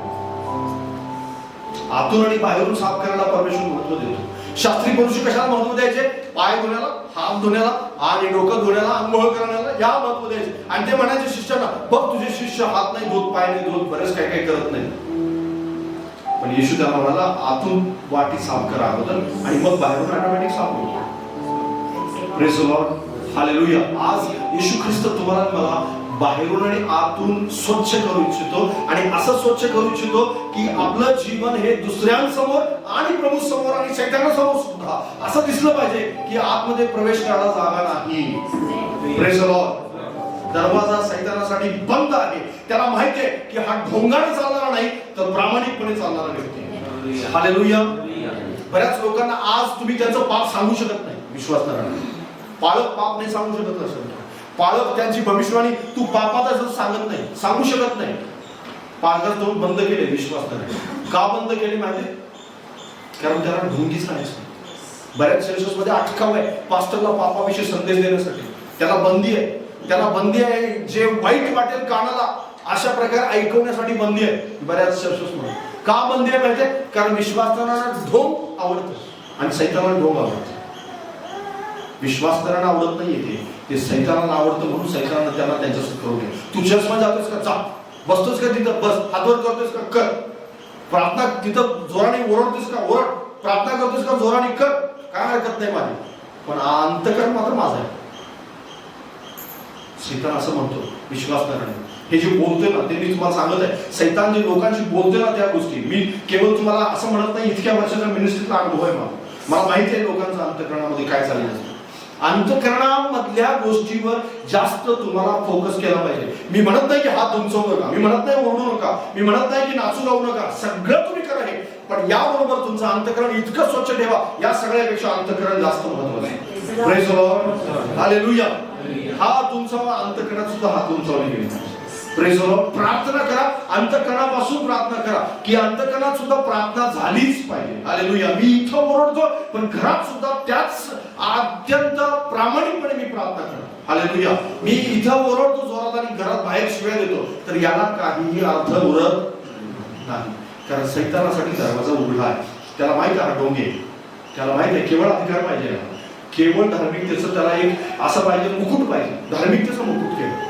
जसं इथं मुकुटाचं मी तुम्हाला हे लावलेलं आहे, कारण त्याला केवळ अधिकार हवा आहे. एक प्रकारे चर्चमध्ये मी पवित्र विश्वासणारा आहे. लोक तुला काय म्हणत काय फरक नाही पडणार. ज्यावेळेस परमेश्वर ज्यावेळेस ते पांढऱ्या सिंहासनावर येशू ख्रिस्त येऊन बसेल आणि तो तपासेल विश्वासणाऱ्याचं कॅरेक्टर, त्यावेळेस तुम्हाला बरेच डुप्लिकेट विश्वासणारे दिसतील, बरेचच. आणि लक्षात घ्या, बरेचच विश्वासदारांनी काय केलेलं आहे बरं, अशा प्रकारे ग्रुप करून ठेवलेलं आहे, ग्रुप करून. आणि सैतान बरोबर त्याकडे काय करतो बरं, आकर्षित होतो. एक सर्वे असा सांगतो, एक सर्वे असा सांगतो, समजा एका रूम मध्ये तुम्ही एक कमीत कमी 10 ते 20 माणसांना एकत्र केलं आणि एक खोटा बोलणारा मनुष्य, त्याच्यात एक खोटा बोलणार आहे, एक व्यभिचार करणार आहे आणि एक दुसऱ्याला फसवणार आहे, एक चाड्या चोऱ्या करणार आहे, तर तुम्ही 2 दिवसानंतर सगळेजण चाड्या करणारे एकत्र दिसतील, खोटं बोलणारे एकत्र दिसतील आणि व्यभिचार करणारे एकत्र दिसतील. त्यांना तुम्हाला सांगायची काही गरज पडणार नाही. बरोबर पापाकडे आकर्षित होणार आणि ती एकत्र बसणार. एक असं सर्वे सांगतो मला, हे सत्य आहे. आणि बऱ्याच विश्वासदारांनी तसं करून ठेवलेलं आहे. आत्मिक माणसाकडे जे अंतकरणामध्ये घाणेरपण आहे ते आत्मिक माणसाकडे जात नाही. का जात नाही? कारण त्याला ठाऊक असतं की आत्मिक माणसाकडे गेल्यानंतर हे माझं काहीतरी सांग, त्याच्यापेक्षा जायला आत्मिक माणसाकडे आत्मिक माणूस आकर्षित होतो. हे लक्षात घ्या. जो व्यभिचार आहे त्याच्याकडे व्यभिचारीच आकर्षित होतो. जो खोटं बोलणार आहे त्याच्याकडे खोटे बोलणारच आकर्षित होतो. जर तुम्ही सैतानाच्या स्वभावाने चालणारे आहात ना, तर त्याच्याकडे तुमचं नेहमी त्याच्याकडेच तुमचं आकर्षण असतं. आणि म्हणून आकर्षण बंद व्हावं यासाठी प्रत्येक ढोंग, प्रत्येक मुखवटा, धार्मिक माणसाचा प्रत्येक मुखवटा काढला गेला पाहिजे. आज त्या संदेशांची कमी आहे. आज गाडीविषयी, याच्याविषयी, आशीर्वादाविषयी बऱ्याच भविष्यवाणी होतात, पण पूर्वीचे संदेश डायरेक्ट राजा दाविदाला जाऊन सांगितले. नाथान म्हणाला, दाविदा तू पाप केलेलास. भर राज्यसभेत असं नाही की गुप्तपणे जाऊन सांगितलं, गुप्तपणे नाही म्हणाला तो. अगदी सभा भरलेले मंत्री संत्री सगळे लोक, प्रतिष्ठित माणसं आहेत. कदाचित त्याची पत्नी पण असेल, कदाचित त्या ठिकाणी त्याची मुलं पण आहेत सगळे, कारण बऱ्याच दाविदाच्या मंत्रिमंडळात त्याची मुलं सुद्धा होती, त्याचे भाऊ होते आणि त्याला मामा होता योआब, असे बरेच जण होते. आणि हे सगळे जण असताना त्यांच्या समोर नाथान येतो आणि म्हणतो, दाविदा तू पाप केलास. आणि आश्चर्याची गोष्ट ही आहे सगळ्यात महत्वाची, की दावीद म्हणतो, हो मी बरोबर आहे, तू बरोबर आहेस, मी खरंच पाप केलं. Praise the Lord. हालेलुया. म्हणजे स्वीकारणारा आणि सांगणारा दोघं पण धाडसी होते. आज स्वीकारणारे आणि सांगणारे दोघं पण धाडसी आहेत, दोघंही नाही. कारण का सगळ्यांना मुखवटा घालण्यात आलेला, सांगणाऱ्याला पण मुखवटा आहे आणि ऐकणाऱ्याला पण मुखवटा आहे. लक्षात घ्या, सांगणाऱ्याचा मुखवटा काढला जाईल जर ऐकणारे कान घेऊन तसे बसतील तर. ऐकणारे असे तयार होतील की सांगा तुम्ही काही, देवाचा आवाज काही असू द्या, माझी स्वीकारायला तयार आहे. सांगणारे पण धाडसाला सांगतील, सांगणारे पण म्हणतील, अरे ऐकणारे बसतील तर मला सांगायला काय. Praise the Lord. हालेलुया. सैतानाचं कॅरेक्टर आहे, तो मुखवटा धारण करतो, केवळ तो मुकुट घेऊन बसायला लावतो. ठीक आहे, मुकुट घेऊन बस, धार्मिक आहे स्वतःला म्हणत राहा, लोकांसमोर तसं फक्त भासवत राहा, मला काही प्रॉब्लेम नाही, शेवटी तू माझाच आहेस. हे अंतिम सत्य त्याचं असू नये. लक्षात घ्या, तुमच्या अंतःकरणात एक गोष्ट नेहमी नेहमी नेहमी ह्या गोष्टीविषयी विचार करा आणि सांगा. आपल्या अंतःकरणात विचार करा. दुसऱ्याला ज्यावेळेस आपल्या अंतःकरणात तुम्ही विचार करता त्यावेळेस एक गोष्ट नेहमी लक्षात ठेवा की मी कधीही अशा मुखवट्यानं चालणार नाही. मी नेहमी आपल्याविषयी कन्फर्म असेल मला की मी देवाच्या गौरवासाठी एक आतमध्ये आणि बाहेर दोन्ही ठिकाणी मी तसाच आहे. जशा प्रकारे मी लोकांना दिसतो तशा प्रकारे मी देवाला पण दिसतो आणि सैतानाला सुद्धा दिसतो. हालेलुया. जर असं असेल तर मात्र तुमचं जीवन अतिशय सुंदर आणि चांगल्या प्रकारे असेल. कधीच सैतानासाठी तुम्ही हत्यार असणार नाही. कधीच सैतानासाठी तुमचा दरवाजा उघडा असणार नाही. या माझ्याबरोबर चौथी गोष्ट, तो बंड करणारा आहे. तो बंड करणारा आहे. पहिले दुसरे थेसलनी याचा 2रा अध्याय 3रं वचन.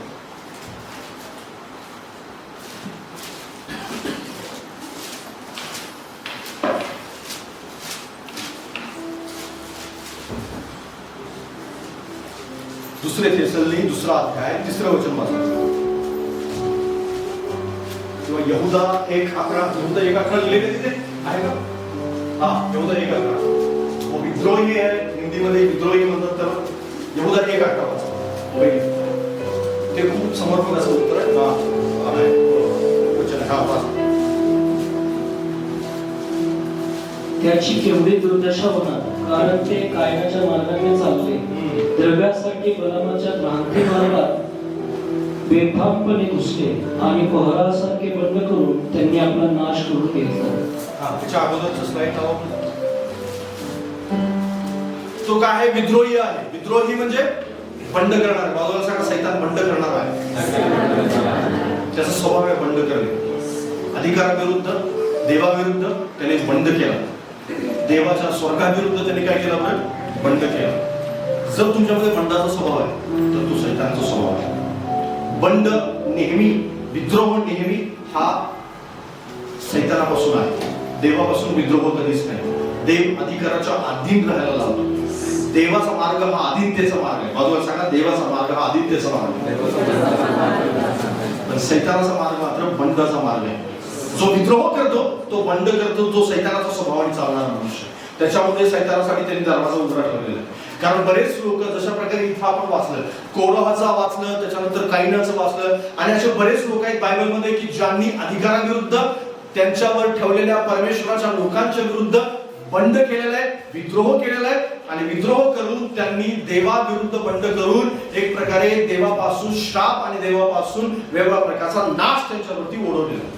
आणि तसं होऊ नये यासाठी तुम्हाला बंडापासून काय करायला लागेल?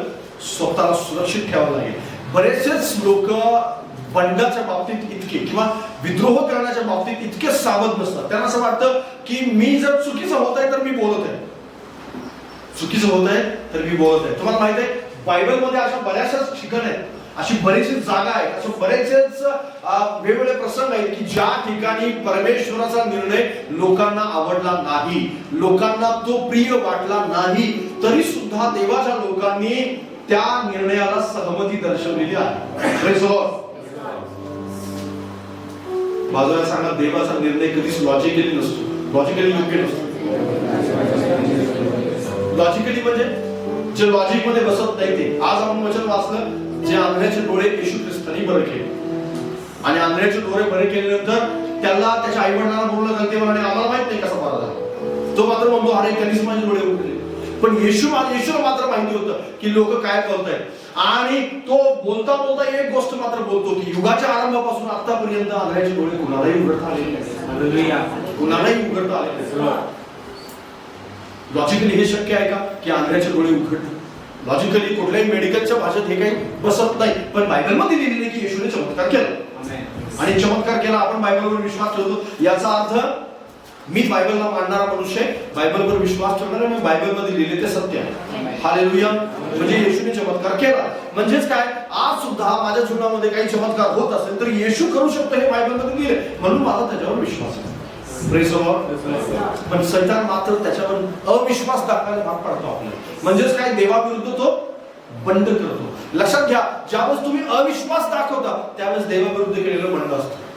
ज्यावेळेस एक अधिकाराच्या विरुद्ध म्हणजे चर्च मधल्या एखाद्या अशा जे चांगलं चाललेलं कार्य आहे त्याच्या विरुद्ध बोलून किंवा ते खराब करण्याचा काहीतरी प्रयत्न केला जातो, त्यावेळेस ते बंड केलेलं असतं. ज्यावेळेस एखादा देवाचा सेवक आहे तो योग्य दिशेनं चाललेला आहे, कारण प्रत्येक झाड त्याच्या फळावरून ओळखण्यात येईल. मग झाड वाईट आहे असं तुम्ही म्हणताय, पण फळं मात्र चांगले आहेत. मग झाड वाईट कसं? कारण बायबल सांगताय त्या गोष्टी तुम्ही नाकारताय. जर फळं चांगले आहेत तर झाड पण चांगलंच असलं पाहिजे. पण झाड वाईट आणि फळं चांगले असं होऊ शकत नाही. पण फळं दिसतात सुद्धा लोक झाडाला वाईट म्हणतात. मग ठीक आहे, एखादा वाईट म्हणत असेल पण तुम्ही फळं पाहा ना मग. Praise the Lord. कारण ज्यावेळेस आपण अशा प्रकारे फळ आणि झाड यांना नावं ठेवायला चालू करतो त्यावेळेस ते केलेलं बंड असतं. आणि सैतानाची इच्छा असते की अशा प्रकारच्या बंडाचा आपण सहभाग घ्या. कोराहानी सगळ्या लोकांना फितवण्याचा प्रयत्न केला, सगळ्यांना फितवण्याचा प्रयत्न केला. बरीच लोक त्याच्या बाजूला झाली नाही, त्याचं ऐकलं नाही. कारण बंड करणारा एकटा बंड करत नाही. सैतानाने ज्यावेळेस स्वर्गात बंड केला त्यावेळेस एकट्याने बंड केलं का? 1/3 देवदूत सैतानाच्या बाजूला झाले. एवढ्या जणांना फितवलं त्याने. आज सुद्धा चर्चेस मध्ये बंड होतं. आज सुद्धा, कारण तुम्हाला माहिती आहे सगळ्यात जास्त डिनॉमिनेशन कशात असतील किंवा सगळ्यात जास्त संस्थांचं काम आणि वेगळे विभाग कोणाला माहिती नाही, पण वेगळे विभाग कुठे असतील तर येशूवर विश्वास ठेवण्याच्यामध्ये. आणि हे का आहेत माहिती आहे? बंड आहे. बंड केले सैतानानं, बरोबर त्यांच्या डोक्यामध्ये टाकलं. हे बरोबर नाही, चल बाहेर. हे बरोबर नाही, चल बाहेर. हे बरोबर नाही, चल बाहेर. सगळ्यांना वेळ, कारण त्याला माहिती आहे की एकट्याला पकडणं मला सोपं आहे. हे एकत्र राहिले तर मी यांना पकडू शकत नाही. एकत्र राहिले तर हे पापात नाही पडणार. एकत्र राहिले तर यांना मला हरवता येणार नाही. यांना वेगळं केल्यानंतर मात्र मी यांना हरवू शकतो. आणि म्हणून यांना मी बंड करायला लावणार. ज्यावेळेस तुम्हाला बंड डोक्यात येतं, ज्यावेळेस विद्रोह डोक्यात येतो, त्यावेळेस लक्षात ठेवायचं त्यांना स्वभाव. कारण विद्रोह हा देवाचा मार्ग नाही. देवाचा मार्ग आहे अधीन राहणे. देवाचा मार्ग आहे वाट पाहणे. देवाचा मार्ग आहे देवाच्या कार्याची वाट पाहणे. जर देवाची इच्छा असेल की तुम्ही वेगळं व्हावं तर देव तुम्हाला योग्य वेळेस वेगळं करणार. लक्षात ठेवा. देवाने तुम्हाला असं वाटतं की पाचारण दिले तुम्हाला, ठीक आहे, आनंदाची गोष्ट आहे. पण पाचारणासाठी मार्ग, जर त्याने पाचारण दिले, पाचारणासाठी मार्ग पण तोच मोकळे. Praise the Lord. मला पाचारण प्रभूने दिलं होतं आणि प्रभूने ज्यावेळेस 1997 ला पाचारण दिलं मला, म्हणजे माझ्यासाठी देवाने भविष्यवाणी केली. माझ्यासाठी त्यावेळेस काही नव्हतं, दिसत नव्हतं, माहित नव्हतं, काहीच नव्हतं मला. पण ज्यावेळेस भविष्यवाणी झाली त्याच्यानंतर 2 वर्षांनी माझं परिवर्तन झालं. पण या 2 वर्षात देवाने इतक्या घटना घडवल्या, इतकं काय काय घडवलं. आणि या सगळ्याचा परिणाम असा झाला की कधीही देवाचा सेवक होत नाही असं म्हणणारा मनुष्य माझ्यासमोर एकच मार्ग उरला होता, देवा सेवा करणे. Praise the Lord. हालेलुया. आणि मी ह्या निर्णयापर्यंत आलो की मला तेच काम करायचं, दुसरं काय करायचं. Praise the Lord. पण बऱ्याच वेळेस होतं काय की देव सगळ्या गोष्टी फिरवतो. जर पाचारण दिले तर परिस्थिती कितीही विपरीत, कितीही लोक विरोधात असू द्या, तुमचे अधिकारी तुमच्या विरोधात असतील, कदाचित बाजूबाजू तुम्हाला म्हणतात अरे होत नाही होत नाही, पण देवाने जर ठरवलं तर परमेश्वर करणार. पण देवाची इच्छा नाही की तुम्ही बंड करावं. कारण बंड हे कोणापासून आहे? सैतानापासून. प्रभूचा मार्ग हा शांतीचा मार्ग आहे. प्रभूचा मार्ग हा प्रेमाचा मार्ग आहे. प्रभूचा मार्ग अधीनतेचा मार्ग आहे. प्रभूचा मार्ग हा अत्यंत आनंदामध्ये कुठल्याही प्रकारचा विरोधात न जाता चालणारा मार्ग आहे. हालेलुया. पौलाला परमेश्वराला उंच करायचं होतं, पण परमेश्वराने पौलाची सेवा तिकडच्या तिकडे वाढवली. इकडचं यरूशलेमला डिस्टर्ब नाही केलं पौलाने. यरूशलेमच्या कार्याला डिस्टर्ब नाही केलं. मंडळ्या तिकडे वाढवत राहिला. तो म्हणाला नाही चला यरूशलेमेत माझं कोण राहतील, मी तर यहुदी आहे, मी तर शिकलेला आहे. पेत्रापेक्षा जास्त शिकलेला पौल होता. पेत्रापेक्षा जास्त शिकलेला. आणि बाकीचे बरेच शिष्य होतात त्यांच्या सगळ्यांच्या मध्ये ज्ञानी कोण असेल तर पौल होता. त्याला सगळं माहिती होतं. पण मंडळी डिस्टर्ब करायला यरूशलेमला नाही गेला पौल. पौल तिकडच्या तिकडं सुवार्ता सांगत फिरला. तिकडच्या मंडळ्या स्ट्रॉंग केल्या. इकडे यरूशलेममध्ये पेत्राचं काम झालं. Praise the Lord. याला म्हणतात अधीनतेचा मार्ग, याला म्हणतात देवाचा मार्ग. ज्याला परमेश्वराने काम दिले ना त्याला परमेश्वर जिथं असेल तिथं उंच करतो. तुम्ही असं म्हणू नका की मला दिलेलं आहे म्हणजेच काय मी हिसकावून घेणार. सैतानाचा स्वभाव हिसकावून घेणे. हिसकावून घेणे हा त्याचा स्वभाव आहे. तो अधिकार हिसकावून घेतो, सिंहासन हिसकावून घ्यायचा प्रयत्न करतो, मुकुट हिसकावून घ्यायचा प्रयत्न करतो, ढोंगाचं एक वातावरण तयार करतो. जर तुम्ही त्या वातावरणात वाढत आहात तर लक्षात ठेवा की हा सैतानाचा मार्ग आहे. जर तुम्हाला प्रभूने आशीर्वाद करायचं ठरवलंय तर तुम्ही हिसकावून घेऊन आशीर्वादित नाही होऊ शकत. आशीर्वाद हिसकावून नाही घेताय. आशीर्वाद हे दान आहे आणि ते तुम्हाला फुकट मध्ये देणार. हालेलुया. तुम्ही तुम्हाला असं वाटत असेल की मी कसं तरी करून कारण लोक आज विद्रोह करून काय करतायत, आशीर्वाद मिळवण्याचा प्रयत्न. देवाशी ते भांडतायत किंवा लोकांशी भांडतायत आणि याला मस्का मार त्याला मस्का मार, इकडं तिकडं हातपाय चालवतात आणि कसं तरी करून काहीतरी मिळवण्याचा प्रयत्न करतात. पण हा देवाचा मार्ग नाही. देवाचा मार्ग हा शांततेचा मार्ग आहे. बायबलमध्ये बऱ्याचशाच लोकांना परमेश्वराने ज्या वेळेस अधिकारी नेमलं, ज्या वेळेस मोठं केलं, ज्या वेळेस त्यांना एक लीडरशिप द्यायची होती, परमेश्वरानं त्यांनी ज्यांना देवापासून प्राप्त झालं, ज्यांनी देवाच्या मार्गाने चालली, परमेश्वरानं त्यांच्यासाठी मार्ग मोकळे केले. हालेलुया. दावीद शांतपणे वाट पाहत राहिला. दावीदानं कधीही शाऊलावर आक्रमण केलं नाही, शाऊला विरुद्ध कधी बंड केलं नाही. सैनिकांना, सेनापतीला त्याचा स्वतःचा मुलगा, शाऊलाचा मुलगा योनाथान दावीदाच्या बाजूने होता. आणि बायबल सांगतं योनाथान कसलेला योद्धा होता, खूप चांगला लढवय्या होता, पण तरी सुद्धा दावीदानं योनाथानाचं मन फिरवलं नाही. तो योनाथानचं मन फिरवलं नाही. तो म्हणाला नाही, चल माझ्या बाजूने आपण तुझ्या बापाचा विरोधी होऊया, तू तुझ्या बापासोबत राहा, मला परमेश्वरांचे दिले प्रभू देणार, थोडी मार्ग मोकळा. हालेलुया. दावीद रिकामा झाला, वेगळा झाला. योनाथान, शाऊल देवापासून जे आलेले मरण होतं त्याने मरण पावले आणि दावीदाला राजा करण्यात आलं. Praise the Lord. दावीदाने बंड नाही केले शाऊलाला, त्याला माहिती होतं की बंडाचा मार्ग हा देवाचा मार्ग नव्हे. देवाचा मार्ग शांततेने वाट पाहण्याचा मार्ग. तुम्हाला जर देवाने सांगितलं की तू राजा होणार, तर ठीक आहे, परमेश्वर तुम्हाला. पण परमेश्वराने सांगितलं तुला असं सेवा मी देणार आहे, तर सेवा योग्य वेळेस दे. तुमचं काम आहे प्रार्थना करणं, तुमचं काम आहे वाट पाहणं, तुमचं काम आहे देवाला त्याचं काम करू देणं. दावीदाचं कॅरेक्टर हे तुमच्यासाठी अत्यंत महत्त्वाचं. सैतानाचं नाव, सैतानाचं जे कॅरेक्टर आहे ते कॅरेक्टर असं आहे, हिसकावून घे. मिळत नाही ना नाव खराब करून, मिळत नाही ना तर त्याचं कार्य खराब करून आपण काहीतरी, कारण एक मंडळी पडून दुसरी स्थापन करणारे बरेचसे आजूबाजूला तुम्हाला दिसतात. आणि ते असं म्हणतात की अरे कसा विषय झाला, पण सैतानाच्या अधीन झाले हे त्यांना माहित नाही. कारण बऱ्याच वेळेस होतं काय की बंडाने अशा प्रकारचं काम उभं केलं जातं, याला मस्का मारून गुपचूपपणे जातात. बरेच लोक गुपचूपपणे, मी गेलो कोणालाच माहित नाही, पण देवाला सगळं ठाऊक आहे. देव सगळं जाणतो.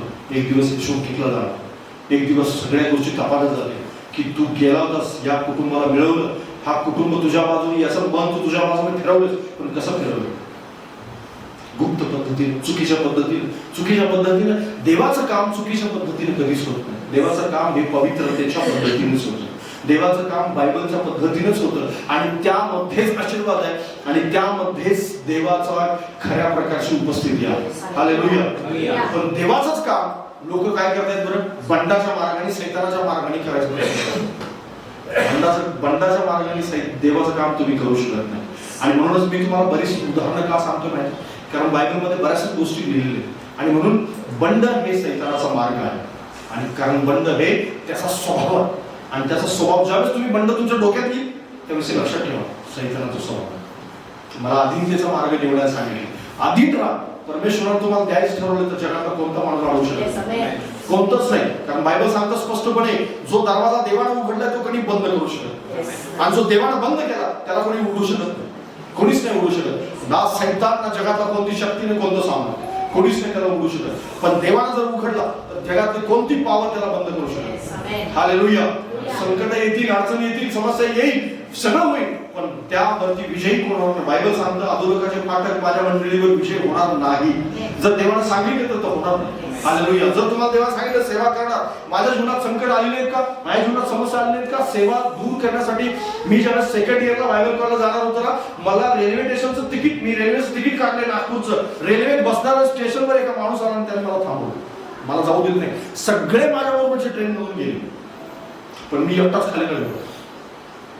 मला तर म्हणलं तू जायचं नाहीस, मी तुला जाऊ देणार. त्याच्यानंतर 2 महिने मी गेलो. 2 महिन्यानंतर प्रभूने माझा मार्ग मोकळा केला. 2 महिन्यानंतर बरेच काही उलटापालट झाली, बऱ्याच गोष्टी झाल्या. त्याच्यानंतर परमेश्वराने मला परत पाठवलं. ज्यावेळेस देवाने ठरवले ना की आपण तिथे जाणार, आपण तिथे राहणार. एक वेळ अशी पण परिस्थिती होती की मी इतका आजारी होतो, मला उठून बाथरूम मध्ये सुद्धा जाता येत नव्हतं. इतकी कठीण कंडिशन होती माझी, आणि तिथं कोणीही सेवा करणारं, उचलणारं, मदत करणारं कोणी नव्हतं. पण देवाने एक मनुष्य तयार केला आणि एक चांगला मित्र होता माझा, आणि परमेश्वरानं त्याला शक्ती दिली, सामर्थ्य दिली. त्याने खूप माझी काळजी घेतली, दवाखान्यापासून सगळ्या गोष्टी. आणि सगळे जर मला म्हणायचे तू घरी जा, आता काही होणार नाही, आणि काय होत नाही याचं, म्हणजे हा राहतोय की जातोय हेच माहिती नाही. पण परमेश्वराने ठरवलं होतं की मी जिवंत राहणार आणि सेवा करणार प्रभूची. इथं तुमच्या समोर उभा राहणार. परमेश्वर ज्यावेळेस एखादी गोष्ट ठरवतो ना त्यावेळेस अडखळणं बरीचशी येते. अडखळून येणार नाही तसं नाही, पण परमेश्वर मात्र ज्याला उभं केलेलं देव त्या सगळ्या गोष्टी होणार. पण अधीन राहून शांतपणे वाट पाहणं हे तुमचं काम. हालेलुया. बंड करून अगदी कसं तरी करून पोचायचंय असं म्हणून पोचणे हा देवाचा मार्ग नव्हे. देवाचा मार्ग आहे विशेषाने मार्ग आहे. देवाचा मार्ग हा शांततेतून जातो आणि सगळ्या लोकांना दिसतं की देवाला त्याला तिथं नेलं. Praise the Lord. हालेलुया. पुढची गोष्ट, सैतान पाप आहे किंवा तो पापाचा दास आहे. योहानाचं शुभवर्तमान 8 अध्याय 34 वचन. येशू म्हणाला तसं.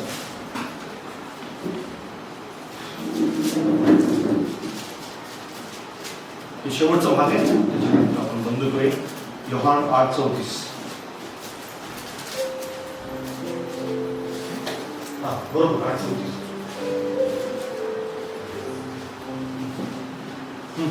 वाचा.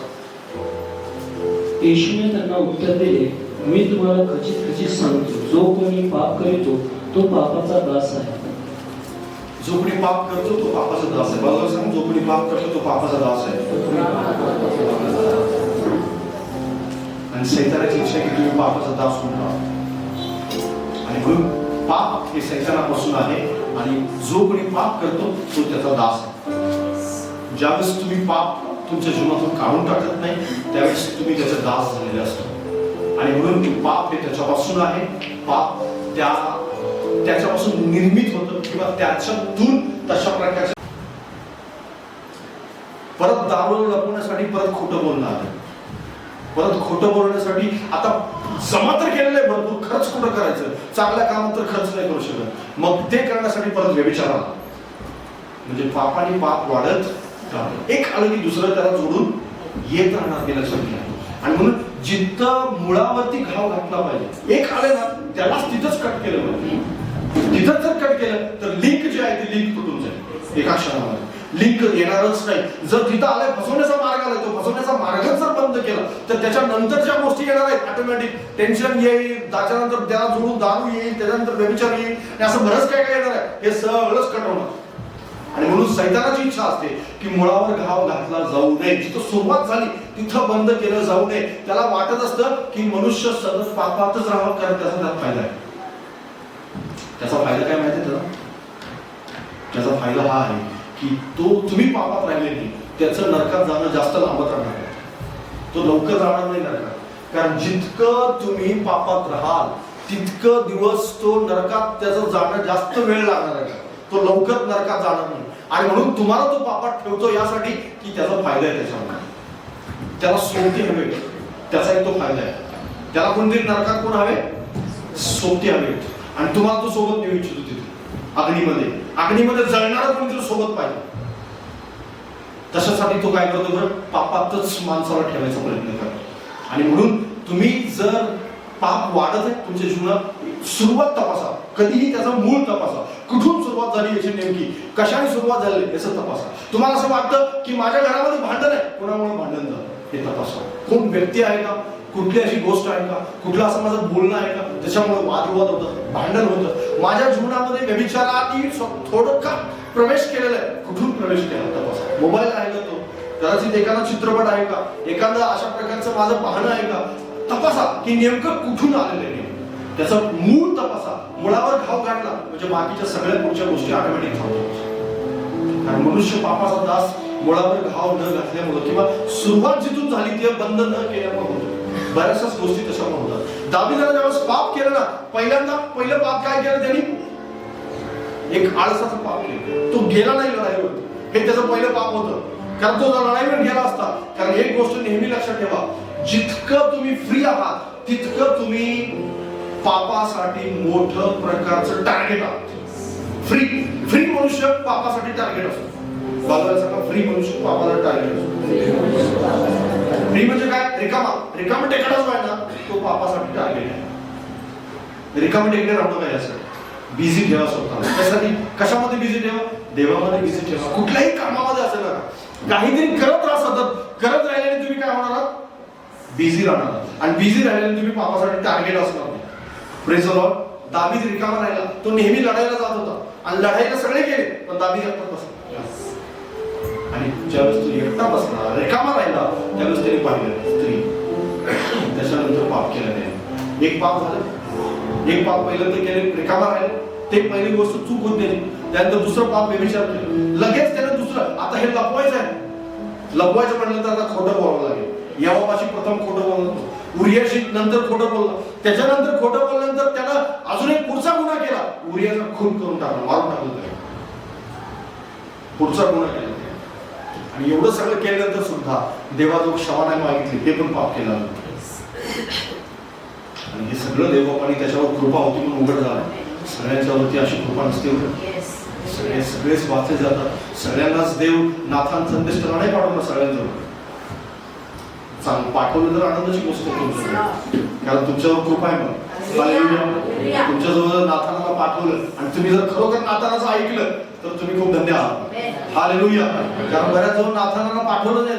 नाथान जसं दावीदाजवळ आला तसं तुमच्याजवळ पण एखादा संदेश येईल नाथानाच्या स्वरूपात. कुठल्या तरी वेगवेगळ्या स्वरूपात. बायबल मधून सांगेल देवबाप सांगेल की अरे असं तू पाप केलं. अशाच चूक आहे. हे सगळी पापाची लिंक आहे. ही सगळी बंद कर. कुठून चुकलास पतन पावलास. बायबल सांगतं कुठून पतन पावलास याचा शोध कर आणि पुन्हा परत फिर. हालेलुया. तुम्ही परत फिरावं अशी सैतानाची कधीच इच्छा नसते. आणि तो सतत लिंक वाढत जावी यासाठी प्रयत्न करणार. पण त्याचा स्वभाव आहे की तुम्हाला पापात ठेवावं. तो पापाचा दास आहे किंवा पापाची निर्मिती त्याच्यातून होते आणि म्हणून तो सतत तुम्हाला वाढवत ठेवणार. तुम्हाला मुळावरती घाव घालायचा आहे. सुरुवात झाली तिथून बंद करायचं आहे. परमेश्वर तुम्हाला जवळ घेण्यासाठी तयार आहे. हालेलुया. दावीदाला जवळ घेतलं देव पण तुम्हाला घेणार. हालेलुया. संधी परमेश्वर तुमची काढून घेत नाही. देवा तुम्हाला संधी देऊ केली. परमेश्वराची इच्छा आहे की तुम्ही लगेच पश्चाताप करा आणि म्हणावं प्रभू मी तुला क्षमा मागतो. कारण बायबल सांगतो स्पष्टपणे. त्याचं पुढचं वचन जर वाचलं 36व वचन ब्रदर वाचा बरं.